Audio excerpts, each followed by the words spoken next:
போய் பேசிட்டு எங்கேயாச்சும் வெளியே போயிட்டு வருவோம். என்ன கண்மணி வேலை பண்றாளா சமையல்ல? சரி சரி. இந்த குழந்தைய பாரு எவ்வளவு ஜம்முன்னு தூங்கிட்டு இருக்கு.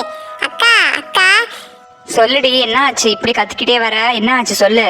வேற ஒண்ணும் இல்லக்கா, இந்த குழந்தையும் இந்த கண்மணியும் பார்த்தா எனக்கு வயிற்றுச்சலா இருக்கா. கோவமா வருது வீட்டுல இருந்தாலே. ஓ அப்படியா? எனக்கும் அதே தான், கோவமா வருதுன்னு தான் உட்காந்துட்டேன் அமைதியா. சரி வாங்கக்கா வெளியே போயிட்டு வருவோம். அங்க பாருங்கக்கா, அந்த சோபால படுத்துட்டு இருக்கிறத பார்த்தா எனக்கு கோவமா வருது. நீங்க கண்மணிகிட்ட சொல்லிட்டு வாங்க. சரி இரு, சொல்லிட்டு வரேன். கண்மணி கண்மணி, கொஞ்சம் சமைச்சு சீக்கிரமா வாய்மா, நான் வெளியே போயிட்டு வந்துடுறேன். சரிங்கக்கா, நீங்க உங்க மருமகிட்ட சொல்லிட்டு வாங்க, நான் வெளியே போயிட்டு வந்துடுறேன். நான் வெளியே போயிட்டு இருக்கேன், நீங்க வாங்க. இந்த குழந்தைய பார்க்க எனக்கு ரொம்ப வெறுப்பு தான் ஏறுது. நீங்க மெதுவா வாங்க, நான் முன்னாடி நடந்து போறேன். சரி போடி. சரிங்கக்கா, சீக்கிரம் வாங்க. சரி எப்படி கோவம் வருது? கண்மணி கண்மணி, கொஞ்சம் இங்க வாமா. இந்த வந்துட்டு அத்தை. சொல்லுங்க அத்தை, கூப்பிட்டீங்க, என்னாச்சு? என்ன விஷயம் அத்தை? காஃபி போட்டு தரணுமா? அதெல்லாம் இன்னக்கா, எனக்கு கொஞ்சம் போர் அடிக்குது. நானும் என் தங்கச்சி வெளியே போயிட்டு வந்துடுறோம். நீ சமைச்சு ரெடி ஆயிருமா, வந்துடுறேன்.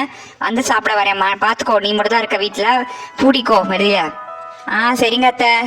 அப்பாடா, இவங்க வெளியே போயிட்டாங்க. இல்லைன்னா இது வேணும் அது வேணும்னு சொல்லிட்டே இருப்பாங்க. என்ன குழந்தை அழுதுகிட்டே இருக்கு. இருடா, அம்மா வந்துட்டியா, ஒரு நிமிஷம் அழாத. ஏன்டா பட்டு அழகுறீங்க? பசிக்குதா? சரி வாங்க கீழே தூங்குவோம். தூங்குங்க, அழக்கூடாது. அப்பாடா, கொஞ்ச நேரம் தூங்குவோம். குழந்தை தூங்கிருச்சு, நம்மளும் கொஞ்ச நேரம் ரெஸ்ட் எடுப்போம். அத்தை வரதுக்கு லேட் ஆகும்ல.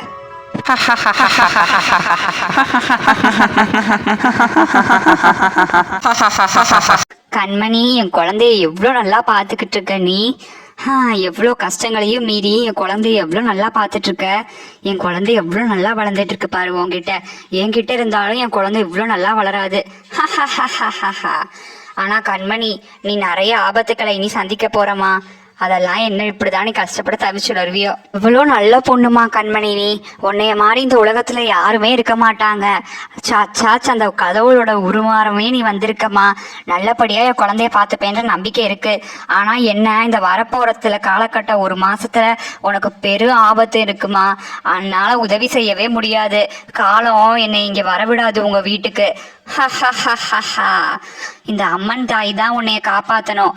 இனி 1 மாசத்துக்கு அப்புறம் நான் இந்த வீட்டுக்கு, உங்க வீட்டுக்கு நான் வரும்போது நீ உயிரோட இருப்பியா இல்லையானே எனக்கு தெரியல. அதை நினைச்சா எனக்கு ரொம்ப பயமா இருக்கு. அந்த அம்மன் தாய் தான் காப்பாத்தணும் உன்னைய. நல்லபடியா இருமா. என்னோட ஆசீர்வாதம் உனக்கு எப்பயும் உண்டு.